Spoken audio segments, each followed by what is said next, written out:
everyone, I'm Kelly Wallace. Welcome to the Conversation Thread, where we get a group of people to dish about those topics I bet you're talking about at home. Joining us today, Adam Cohen, yes, the first dad to appear on the Conversation Thread of DadaRocks.com. Also with us, Amy Austin, and you know her from SelfishMom.com. And Victoria Perricone, a mom of 4, and also the founder, editor, the force behind SavvyMommy.com. Thanks, guys, for being here.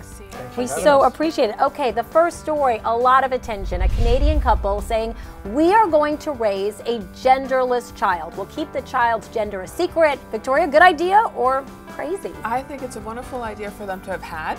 But I think it's absolutely insane to expect those siblings of the child to not end up telling people, hey, we actually have a brother. Could they cause gender confusion for this child? You know, I think that kids come out the way they're going to come out, and if they ended up with a child who was maybe, you know, not quite sure, maybe, you know, very tomboyish or whatever, that's fine. But I feel like these parents are just strapping their kid onto a sandwich board with duct tape and, you know, making a big issue out of it just to get attention. It's ridiculous. Adam?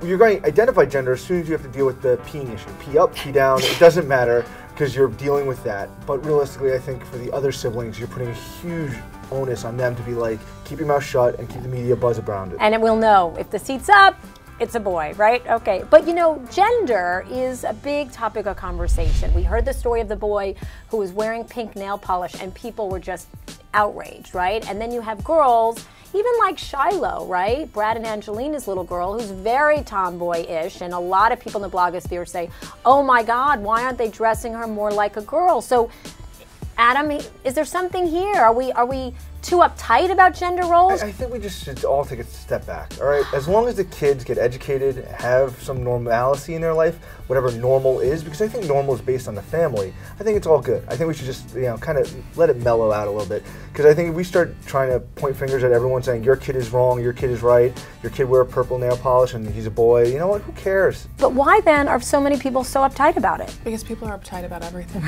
They'll be upset over the price of eggs in the supermarket. It doesn't matter to them. I think the fact that she let her son put pink nail polish on, it's fine. The fact that she put it in a magazine probably is what made the huge, you know, uproar. Again, I think that you have to go back to where is it coming from? Is it coming from the kid or is it coming from the parent? Because I think a lot of these parents are just trying to scream to the world, look how liberal I am, look how free we are, and it's really not in the best interest of the kid if it isn't coming from the kid. So here's a question. We're all parents sitting here, and the question is it okay to be sad around your kids? And I have 2 little girls, and my 5-year-old, when I'm upset or, you know, a little out of sorts, she notices and she says, Mommy, are you okay?